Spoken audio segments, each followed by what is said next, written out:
أنا هدخل في الموضوع مباشرة وحابب أوضح إن مش كل ما نتعرض لمسألة من مسائل القروض تذكرنا الحكومة أو يذكرنا مؤيدي القروض بأوجاع الشعب المصري، لأن الأوجاع قائمة ونريد أن ننتقل من خانة رد الفعل إلى خانة الفعل.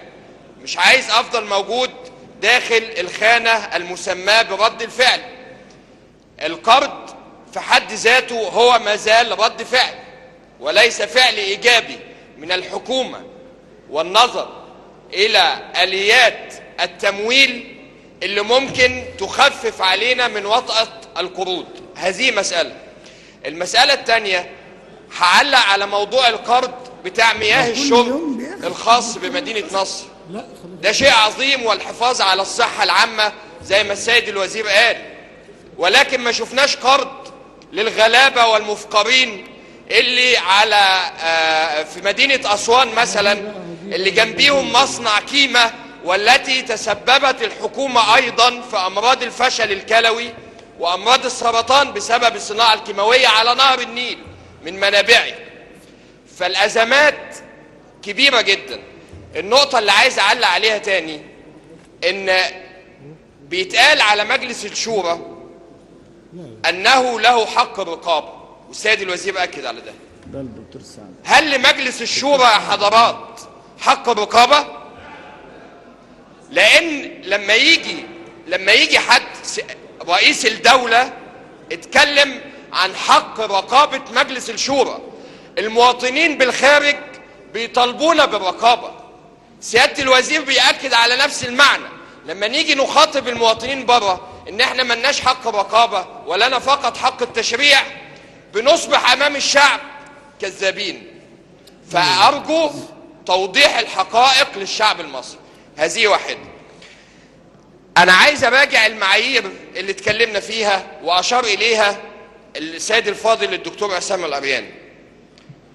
المعايير ده شيء عظيم جدا، ولكن لما أجي أنظر إلى الأحكام الخاصة في بنود الاتفاقية، إنه بيؤكد المقترض والصندوق اتفاقهما على ألا يتمتع أي قرض خارجي بأولوية على قرض الصندوق.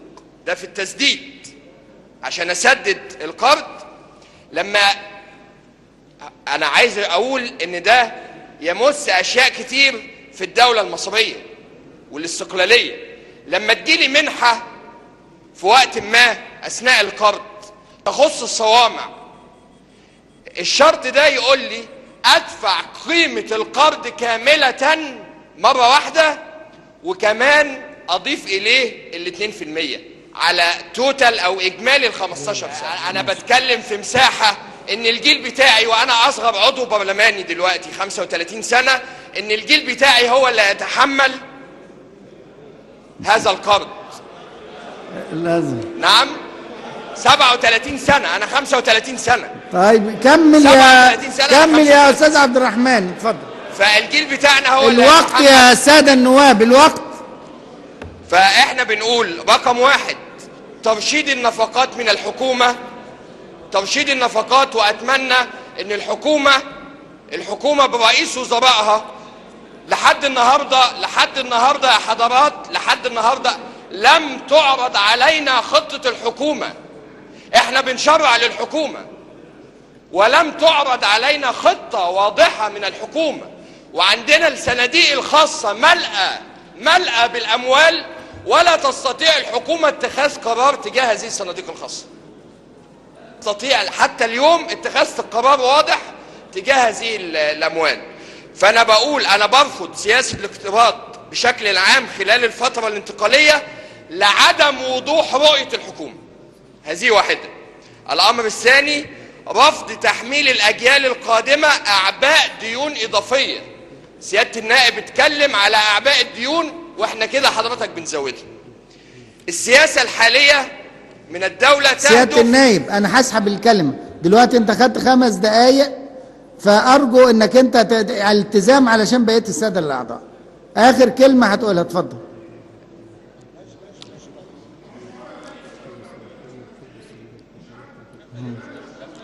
طيب اتفضل يا سيادة النائب، استريح بس. خلص يا السياسة الحالية تهدف إلى توفير السيولة النقدية ومحاولة تجميل وجه الحكومة في المرحلة الحالية. لا، أنا عايز الحكومة تأخذ الموضوع مأخذ الجد، وزي ما قال سيادة الوزير إن حرية تداول المعلومات ووضوح الرؤية، وأن على الحكومة التخطيط وعلى المجلس التشريع.